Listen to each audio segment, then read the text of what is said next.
Hello, and welcome back to the channel. Today I thought I'd do something a little bit different to review some of the cards that we've gotten in Aetherdrift so far.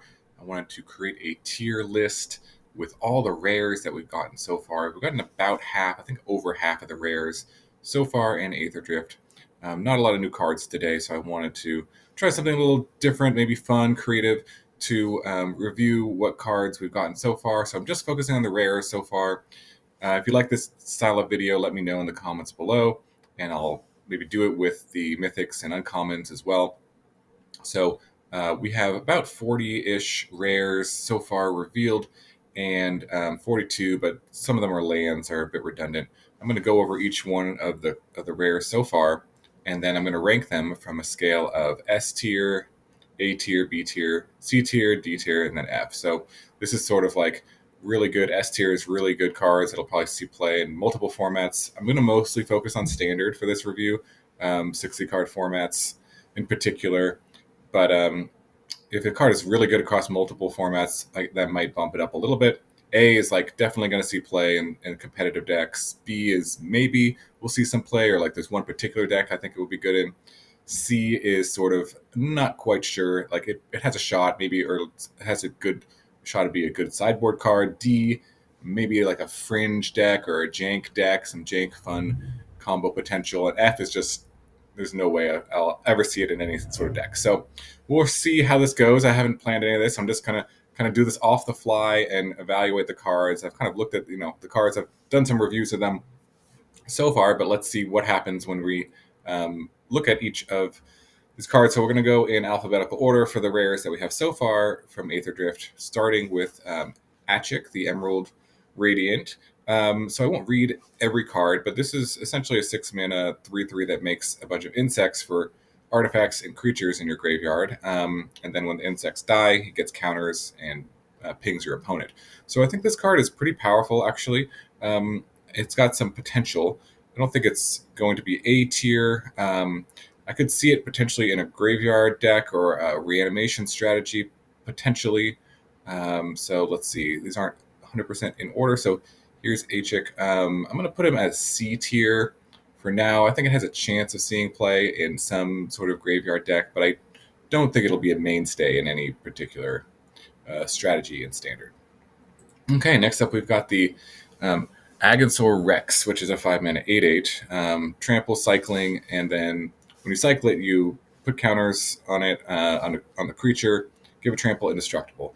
This card seems actually fairly powerful to me. I think that it has some chance of seeing play, especially in an aggressive deck where you want to attack, curve out and attack with it, but also you can use it kind of late game to play just a big creature if you need it.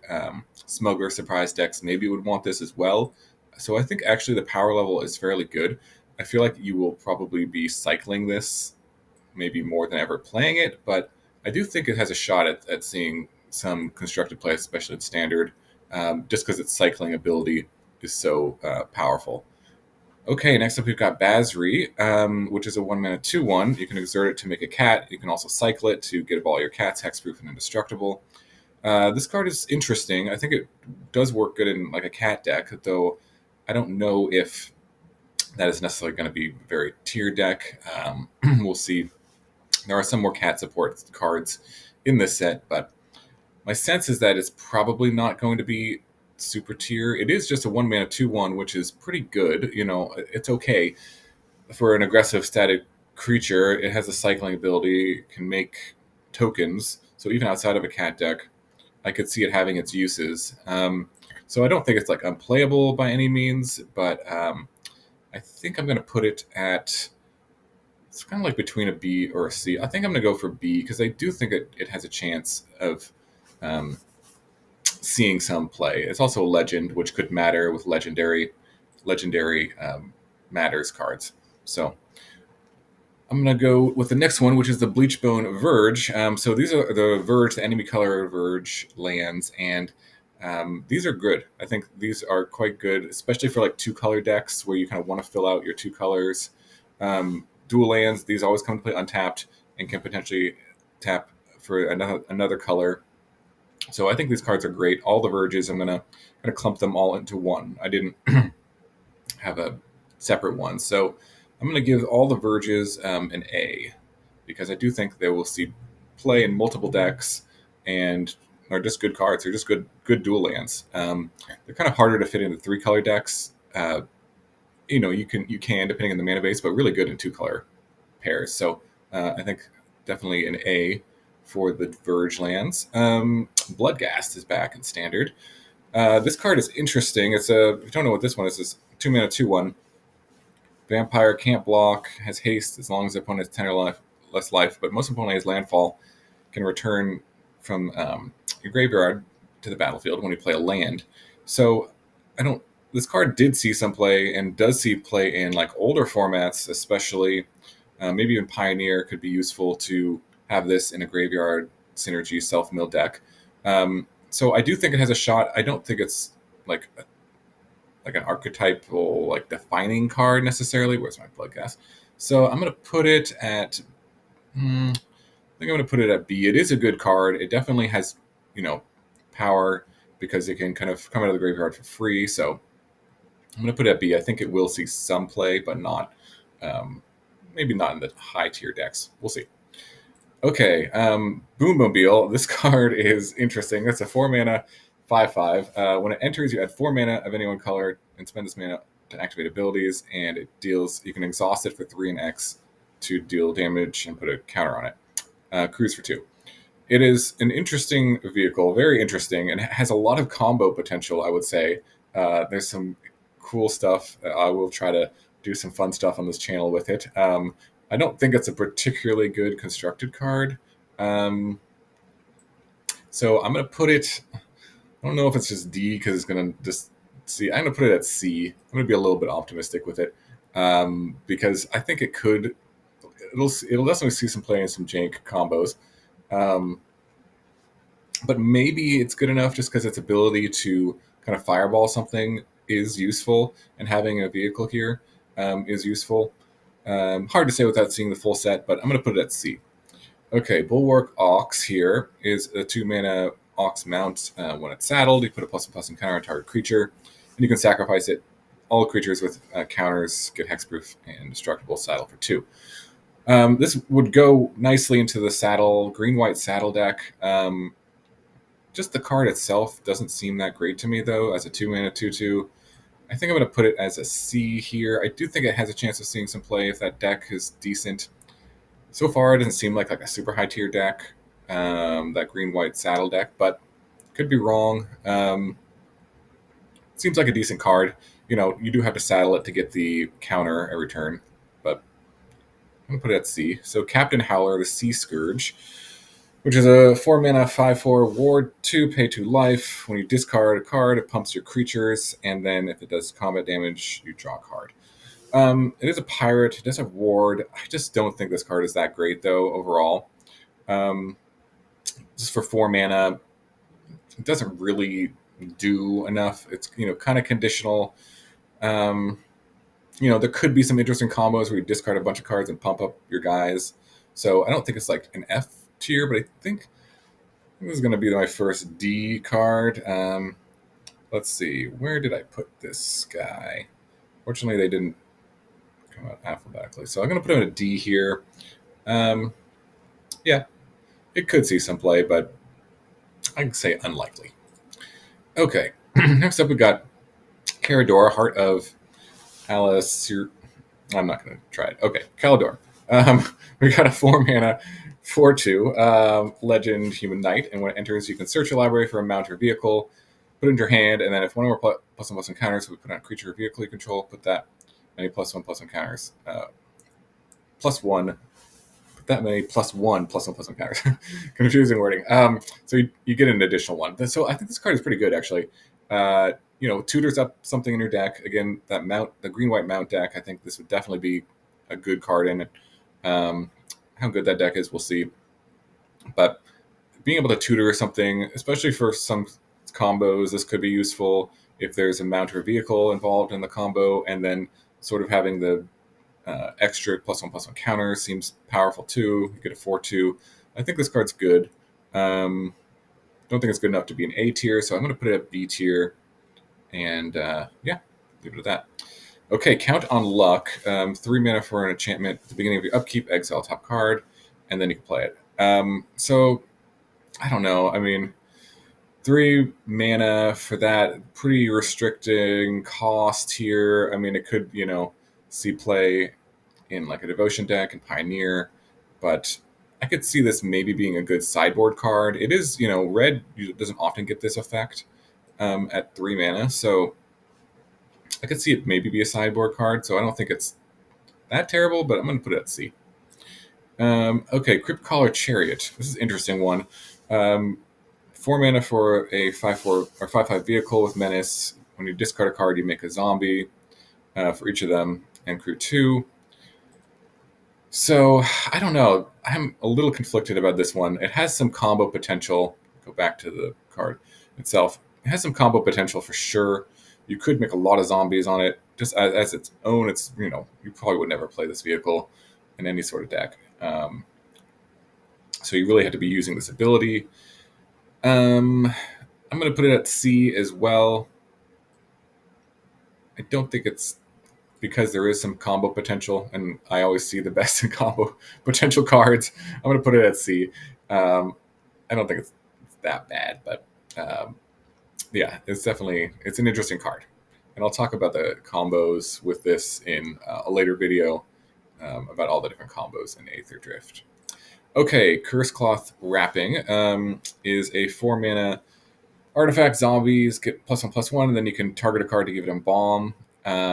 Interesting card. I don't, the zombies aren't great, and even if it was just a zombie support card, 4 mana for a Anthem is really not good. So I'm gonna put this. I might be undervaluing this card, but it just doesn't seem that great to me. I'm gonna put it at D. I think it has its uses potentially in a zombie deck, or maybe it's better than I'm thinking of because it can recur your stuff, but I don't know. This is kind of one you have to play with to really know how good it is, but it seems a bit conditional and a little bit expensive. Okay, Duretti, which is 5 mana for a star 5. Its power is equal to the greatest mana value of artifacts, and then comes into play. You can sacrifice an artifact to return an artifact. This card's cool. Does have some combo potential for sure. I don't think it's that great. 5 mana to reanimate something. Oh, you do get a pretty big body out of it too. I'm going to put it at C, I think, as well. I don't think it's that good, but I could see it. I could see a deck with it popping up potentially if you want to reanimate like Portal to Phyrexia, something big like that. I could see that this guy being useful in that kind of deck. Okay, Demonic Junker is the 7 mana affinity for artifacts, and when it enters, you can destroy a creature or destroy one of your own creatures, put counters on it. Crew 2. Interesting card. Maybe in older formats this is better in standard. It just doesn't seem great. There's not a ton of support for artifacts, but I could be wrong. My initial instinct is to put it at sort of C or D. It does have some interesting combos as well, so I want to put it at C. C stands for combos, apparently. Yeah, I'm going to put it at C. I could see it just never seeing play, but in older formats I could see it with artifact lands, especially. Obviously, it makes it way better. And C also stands for commander because it is pretty good in commander, I think, because this is each player. Okay, let's move on to District Mascot, the good boy here. The 1 mana sort of 1/1 comes in with a counter. You can saddle it, get more counters, destroy artifacts. This card seems right. Again, it kind of goes into this like green-white mount deck. Let's see, where is it? I'm going to put it at C as well, because I do think it would be a role player in that deck if that deck is good. And destroying artifacts, I can also see that. That is kind of a metagame, how good this thing is, but I'm going to put it at C. Okay. Draconaut's Engineer is a 2 mana 2/2 Goblin Artificer with Exhaust for 1 to make other creatures get haste, put a counter on it, and then Exhaust for 4 to make a Dragon token. This card seems kind of sweet to me. It isn't Goblin, which is certainly a relevant type. Giving all your creatures haste is sweet. Can be used in some sort of combos as well. to give all your creatures haste. Making a dragon seems good. Good with like Soul Cauldron. I think this card is good. I think it has some potential to see some good play in standard. Let's see. I'm gonna put it at B here. I don't think it's like A tier, but I could definitely see it seeing some play, maybe even in older formats as well. Okay, let's go to the Explosive Getaway, which is 5 mana. You can blink something, one of your artifacts or creatures or your opponent's creatures, and then do 4 to everything. This card doesn't seem that good to me. I feel like if you're wanting a sweeper, there's better options. If you want to blink something, there's just much cheaper options. It does both, which is cool, but I just don't. I really don't see this seeing play at much unless there's some deck that wants to do both. Kind of want to put it at F, but I'm going to put it at D because I think there's a chance that it could see some play in some deck. Okay, let's go to Far Fortune End Boss. So this is a Start Your Engines card, 4 mana for 4/5. Whenever you attack, it pings something or pings your opponent, and then max speed it does an additional damage to everything. Card interesting. I don't think it's terrible. It does seem like potentially playable. Um, it really depends on how good the Start Your Engines deck ends up being. If that deck is good, then this card is fine. Even in that deck, it doesn't seem like amazing. So I'm going to put it somewhere between a D and a C. I'm just going to go C because I do think it could see some play. C stands for could also, I guess. It could see some play in a Start Your Engines deck. But I don't think outside of that it really will see much play. But it could be good, like a top end in that deck. Okay, Fearless Swashbuckler. 3 mana for a 3/3 fish pirate. Haste. Vehicles you control have haste. If you attack with a pirate in a vehicle, you draw 3 and discard 2. This card seems kind of sweet to me, actually. The more I think about this one, we'll see how good vehicles are, but I think this has a chance of really making, as it is a pirate, which is relevant too, making vehicles relevant because the card draw and giving them haste, and just on its own, it's like okay, it's decent. But I think I'm going to put this at B here. Okay, Full Throttle. This one's a fun one. 6 mana, sorcery. After the main phase, there's an additional combat phase, and at the beginning of the combat, untap all creatures that attack this turn. 2 additional combat phases. Powerful effect for sure, but a 6 mana is way too expensive. I'm not sure, somebody debated it to me on Twitter. I don't know if this works with, if you cast this like during your combat step. There's some cards that can cast like things for free during your combat step. Somebody told me you don't get additional combats with this thing. So in that case, it wouldn't really have any combo potential that much. Maybe an outside shot at seeing some play and something is certainly powerful effect, but I'm going to put it at D. My chances of seeing it play, I don't think are great, but certainly powerful effect, but expensive. Okay, Koladin, the Triumph Caster. Mounted vehicles have haste. It's a 2/3 for 2. And whenever a mount or a vehicle comes into play, it basically comes into play saddled or crewed already. So this card I think is really good, actually. One of the most powerful cards we've seen so far, at least for standard. And if vehicles or even mounts, I think, are going to be good, this card definitely makes those things good.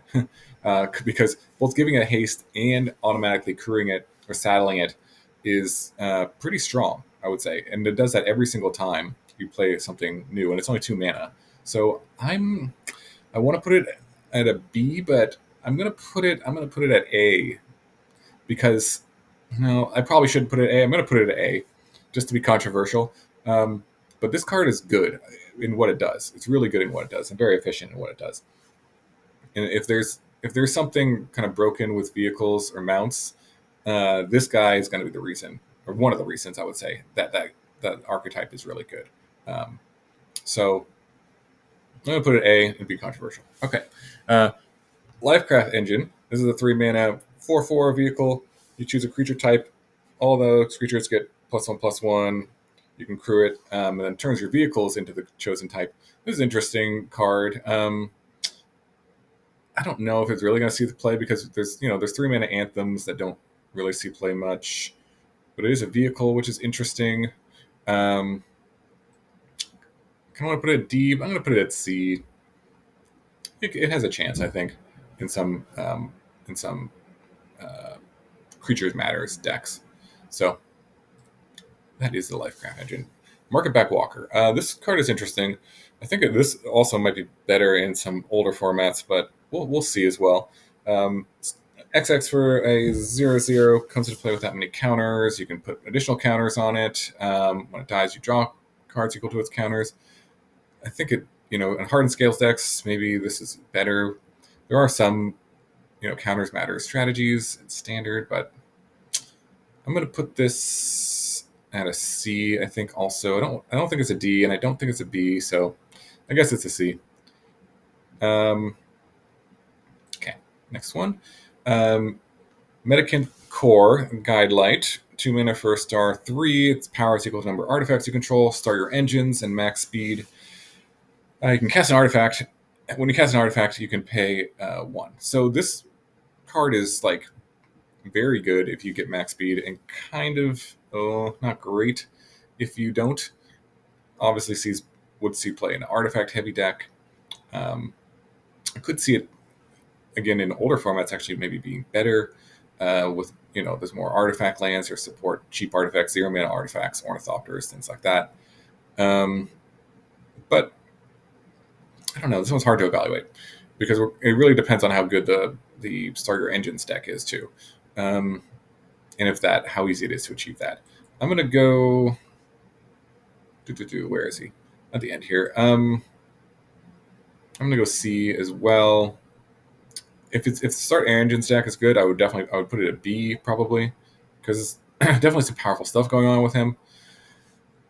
But I'm gonna go C here. Okay. Mindspring Merfolk. 1 mana for 1/1 Merfolk Wizard. Exhaust X and 2 to draw cards and put counters on your Merfolk. This card seems fine. It doesn't seem particularly super broken, but I think it could see play in Merfolk decks. Obviously, that's kind of the only way you would want to really play this. And that's kind of fringe, but I think it's a decent 1-drop in Merfolk deck. So I'm going to go C here. Okay, the Raceway. So again, this is, if Starter Engines decks are good, this is kind of the reason why, I think, is because if you go like turn 1, Raceway, start your engines, tap for colorless, play a haste 1/1 like Ginger Brute, and other formats you could play other 1/1 hasters for 1, and then get your engine up, or the speed up to 2 on turn 1. That I think is good. I think that is going to give these Start Your Engines decks a chance at being decent. So I think this card is fine. Max speed is you get 2 mana, which is always really good for a land. Kind of feels a little weird because the Start Your Engines decks are probably going to be very aggressive, and do you really need all that extra mana on turn 4? I don't know. But it does. The thing is, it does start your engines on turn 1, which is what you want to be doing in that deck. So it's very deck dependent. Obviously, if you're not supporting that strategy, you probably aren't playing this card really. But in that strategy, I think it's good. I'm just going to put this at B because I think this is so clutch to this strategy working, having the land on turn 1 and a creature to attack on turn 1, that I'm going to put it at B. And maybe be controversial. Okay, Perilous Snare is a 3 mana artifact. It's like an Oblivion Ring. Start your engines. Max speed ability is pretty good to tap to put a counter on it. Again, this kind of goes back, how good is this max speed deck? I'm going to say this card would be a player in that deck for sure. A removal and pumping all your creatures is pretty good. It's also an artifact, so I think it could have some uses in artifact strategies. That one that makes the tokens for each artifact of cost 3 or greater. Blanking on the name. I think this card could see play in that deck also. So I'm going to put it at C here. Okay, Possession Engine is a 5 mana 5/5 vehicle. Comes into play, it steals a creature, but that creature can't attack or block crew for 3. I like this card. I don't think it's 5 mana is quite a blot. Like in standard you're kind of dead by the time you get to 5 mana sometimes. So I don't know. Like it seems like it could be pretty sweet in like a mid-range mirrors, or maybe this is like a sideboard card. It's kind of fun if you like try to copy this a bunch. I don't think this is like unplayable. Maybe it's more of a sideboard card. Um, it's somewhere between. I'm going to put it at C just to stack up the C's. So yeah, that's where it is. Okay, Quag Feast. 2 mana sorcery. Choose target creature, planeswalker, or vehicle, mill 2, then destroy the chosen permanent if its mana value is less than or equal to the number of cards in your graveyard. This card seems kind of sweet to me. In a graveyard matter strategy, a self-mill strategy, having a removal spell that also mills you is good. And this is also pretty good with like Delirium decks. I think would want to play this potentially because it would put 3 cards in the graveyard right away. So I think a removal spell that also mills you is good for 2 mana. I'm going to put it, if you're not playing a self mill strategy, it's obviously just worse than like Go for the Throat, things like that. But in that strategy, I think it's quite a quite good card. So I think I'm going to put it at a B here. Okay. Redshift, the Rocketeer Chief, is a 2 mana 2/3 Goblin Pilot with Vigilance. Tap to add 2 mana, where its power. Spend the mana only on activated abilities. Exhaust for 12 to put all the permanents from your hand in play. This card's funny. Definitely has some combo potential. It is a Goblin. It works with activated abilities. I could both see this never seeing play or being like a key player in a certain deck, too. I'm going to put it at C. It does have combo potential. So C it goes. All right. Got a nice even curve here. Normal curve. All right. Repurposing Bay. This is sort of the 3 mana artifact, 2 to sacrifice an artifact, and then search your library for a card with 1 additional cost in it, an artifact. This card, standard, I just don't see it really being useful. Maybe in older formats it could be. So it's just a bit expensive. I think this is kind of just like jank. I could be certainly wrong if there's some sort of chain that you could do with this, or maybe I'm undervaluing it. I'm gonna put it at D. Certainly could be wrong. I could see it in the right deck. I could see it like being obviously like a really good card and probably the best card in the deck. But overall, I think it's kind of you need a very specific deck, and you need to build your decks very specifically to make this good. So I can see it being very good in a specific deck, but overall, I think it's not going to see that much play. So, well, we'll see. I could certainly be wrong. Okay, Samut, the Driving Force, 6 mana, 4/5. First strike, vigilance, haste, start your engines, pumps all your guys for your speed, and reduces the cost of things for your speed as well for non-creature spells. This card is just way too expensive, I think, for what it does in standard at least. I don't, 6 mana is just like so much. You're probably never gonna cast this before you die to an aggressive deck. I don't want to give it an F because I do think it has some fun jank combos with this last ability here. So I'm gonna give it a D. But I don't think it's going to see any competitive play. Probably, I don't know. I could be wrong again about that. Next up is Sita Varma, the Mask Racer, 2 mana for 2/3 human rogue. Exhaust for 3 and X. Put X +1/+1 counters on it, and then the base power and toughness of all your creatures become its power. This card is interesting. It requires a lot of mana to be good. Just on its own, you'd never really play it as a 2 mana 2/3. And making all your creatures base power and toughness, you'd have to put like 5 or 6 mana into this for it to do much. I think it could see some play in sort of, I don't know, tokens deck, or when all your creatures like have a 0 power and toughness. But overall, I just don't see it seeing much play in standards, so I think I'm going to go for D here. Okay, next up we got the Thopter Fabricator, which is a 3 mana vehicle, 4/4. When you draw your second card each turn, create a 1/1 colorless Thopter artifact. Creature token flying, crew 2. This makes you work for it a bit to get the Thopters, but once it gets going, it is a powerful effect. Where this would see play, I don't really know. I could see it seeing play, especially it makes a bunch of artifacts, which is relevant.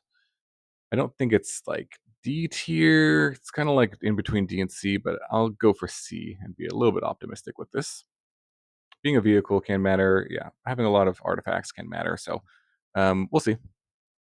Okay, next up we got the verbose host. Not going to pronounce that one. Which is a 2 mana 0/4. Start your engines, no max hand size, and if you draw a card, draw 2 cards instead. Very powerful effect, but it doesn't come online unless you have start your engines, and this isn't really an aggressive card itself, which is weird.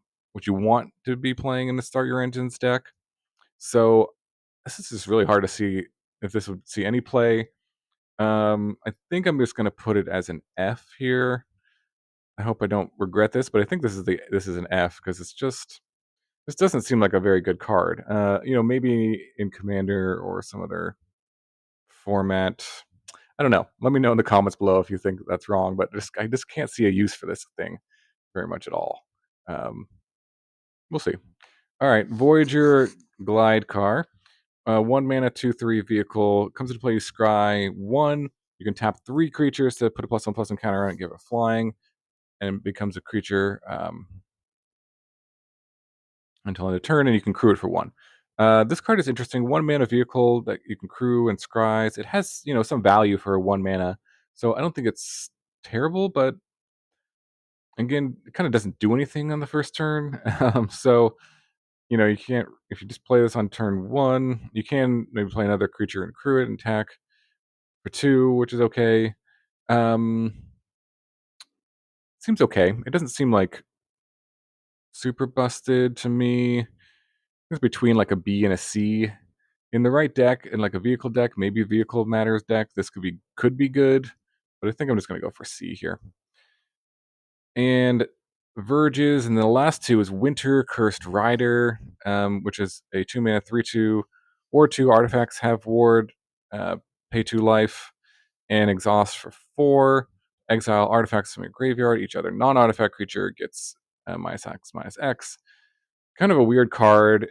Again, you'd only really play this in a specific deck, an artifact deck, and it's a very specific ability. The ward pay 2 life is okay. It's it's not bad, but it's hard for me to see a use for this card that is particularly good. It's not a terrible card like in and of itself, but I just think there are better options. Almost always, you'd want better 2 drops than this, but uh, you know, we'll see.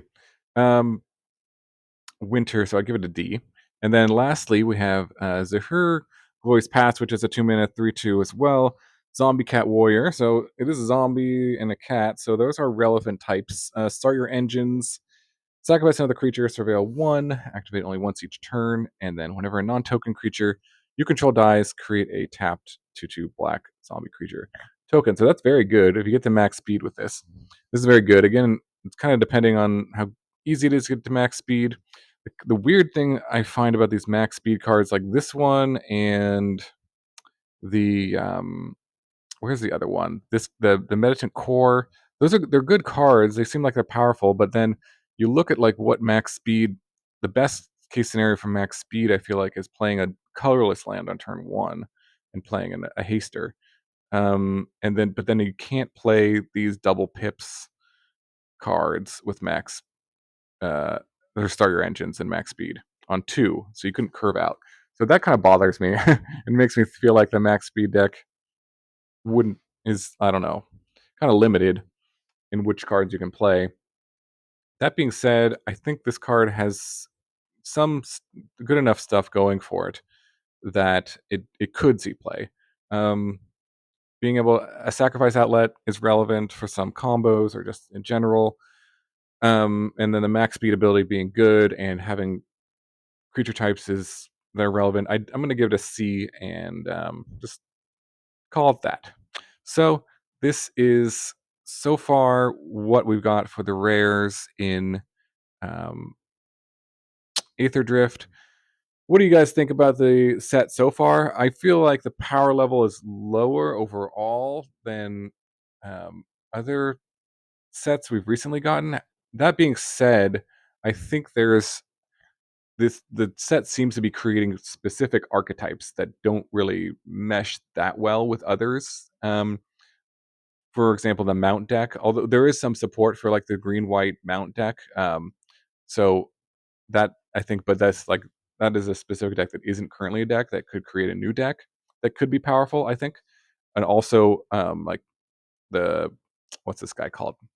Uh, Culloden, I think, is very powerful, but that is for for two archetypes that are really not great right now in standard, but could potentially be good. So I think it seems like it's a low power set, and it may turn out to be because there's just better things to be doing because you don't like the artifact the mount deck or a vehicle strategy deck just isn't as good as what you could be doing in standard already, but it is kind of creating new archetypes that could be decent. And then, yeah, my opinion on the max speed stuff again, we'll have to see. We only have half the set, maybe less than half the set yet already. But the max speed deck seems interesting. Feels like the cards are powerful that support that strategy, but how easy it is to turn on the max speed is yet to be seen. So, if anything, we get verges, enemy colored verges, which is good, which is certainly going to make a difference in two color decks, I think. But overall, some interesting cards to consider. Let me know in the comments below what you think about this tier list. Nothing on S tier, in my opinion, so far, at least in the rares. Um, there may be there is an uncommon I think that's quite good, but um, yeah, let me know in the comments below. Let me know what you think about kind of doing these tier ranking videos. If you enjoy this, happy to continue to do it. It's kind of fun to think about the cards and how they stack up. All right, thanks so much for watching. I hope you have a wonderful day, and I will see you in the next video.